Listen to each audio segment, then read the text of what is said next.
Assalamualaikum warahmatullahi wabarakatuh. Jumpa kembali dengan saya Kusnayani, guru biologi SMA Negeri 1 Ciranjang. Marilah kita lanjutkan ke materi selanjutnya, yaitu tentang pembelahan sel secara meiosis. Pembelahan sel secara meiosis itu terjadi beberapa fase ya. Yang pertama adalah interfase, meliputi tahap G1, S, dan G2. Kemudian profase 1, itu terjadi dari sel nomor 1 sampai nomor 4, itu profase 1.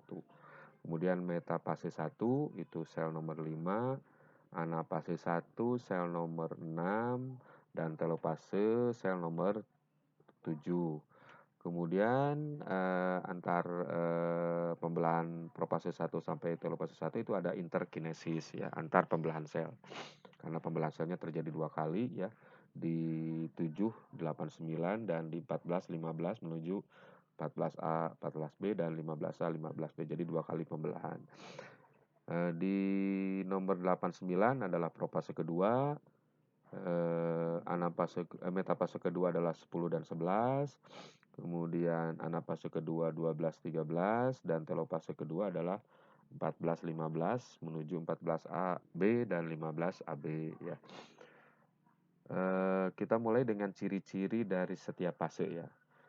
Ciri profase 1 setelah interfase ya. Profase 1 sampai 4. Nah, kalau kalian perhatikan di sini kromatin berubah menjadi kromosom, kemudian kromosomnya menduplikasi diri menjadi kromosom homolog.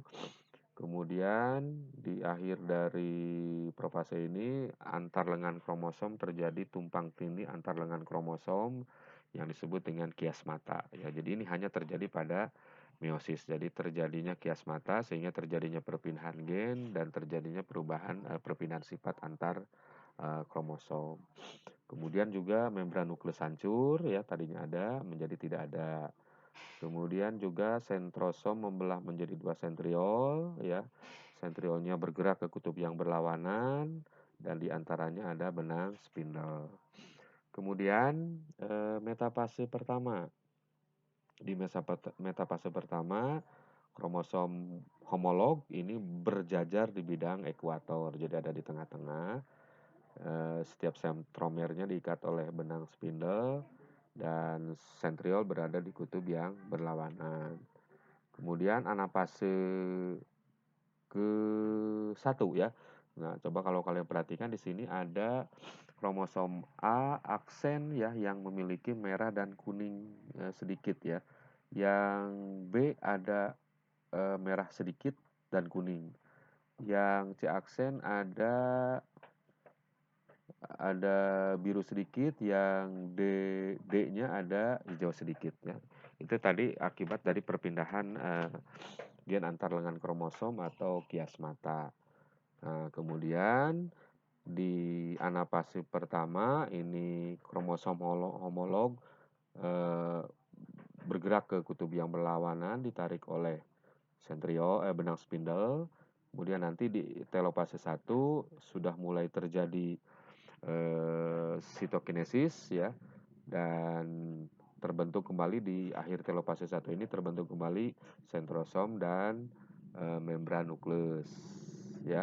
Nah, kalian perhatikan di sini jumlah kromosom homolognya di sini setiap sel hanya 2. Yang tadinya sel induknya jumlah kromosom homolognya adalah 4. Kemudian setelah interkinesis ini kembali lagi terjadi profase kedua. Nah, di sini ya ini profase awal ya, profase kedua awal membran nukleus masih ada. Nanti ini membran nukleus hancur. Kemudian sentrosomnya membelah kembali menjadi 2 sentriol dan terdapat benang spindle. Kemudian metafase kedua, sentriolnya berada di kutub yang berlawanan. Kromosom homolognya yang tidak berpasangan ini ya, hanya 2, itu berjajar di bidang ekuator dan setiap sentromernya diikat oleh benang spindle. Kemudian nanti 12 dan 13 adalah anafase kedua.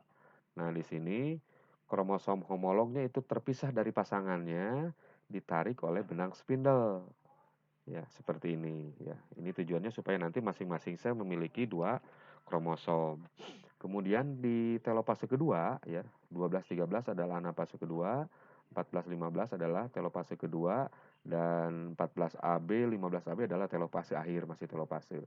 Nah, di gambar 14-15 di sini terbentuk kembali terjadi sitokinesis, sel akan membelah, terbentuk kembali membran nukleus, dan terbentuk kembali sentrosom. Nah, inilah sel anak hasil pembelahan meiosis ya.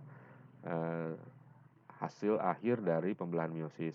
Kalau kita perhatikan di sini sel induknya kan hanya 4 kromosom ya. Di sini memiliki masing-masing sel adalah 2 kromosom ya. Nah, kalau kita perhatikan di sini satu sel induk itu dari pembelahan meiosis itu akan menghasilkan 4 sel anak ya. 4 sel anak. Satu sel induknya kan sel nomor 1, 2, 3, 4, 5, 6 ya. Itu adalah sel induknya. Satu sel induk dalam satu kali meiosis menghasilkan 4 sel anak. Kemudian sifat sel anak induk dan anaknya berbeda ya. Ini dari warna ya, sama di LKS disebutkan merah berani, kuning bimbang, hijau romantis, hijau sabar, biru romantis. Maka pada sel anaknya kan tidak seperti sifat sel induk ya, berbeda. Misalnya sifat sel 14A kan hanya berani dan sabar ya. Yang aksen misalnya yang sifat sel 14B itu kan berani sedikit bimbang gitu kan. Kalau yang sel B di sini kan eh, bimbang sedikit berani gitu kan. Jadi berbeda. Jadi sifat sel induknya berbeda dengan sel anak. Kemudian pembelahannya 2 kali. Itu terjadi di sel nomor 7 menjadi 89, itu pembelahan yang pertama. Kemudian pembelahan yang kedua adalah di sel 14-15 menuju 14AB dan 15AB. Nah, di samping itu juga di samping perubahan-perubahan sel induk menjadi 4 sel anak, sifat sel induk itu berbeda dengan sel anak, pembelahannya 2 kali, itu set kromosomnya juga berbeda dengan mitosis. Kalau pada mitosis ini perubahannya adalah dari diploid 2N, ya ini 4 kan induknya, menjadi N ya, dari diploid menjadi haploid ya. Demikian penjelasan mengenai pembelahan sel secara meiosis. Mudah-mudahan sedikit membantu atau memberikan gambaran secara umum. Nah, lebih jelasnya kalian bisa baca buku BSE. Terima kasih atas perhatiannya. Assalamualaikum warahmatullahi wabarakatuh.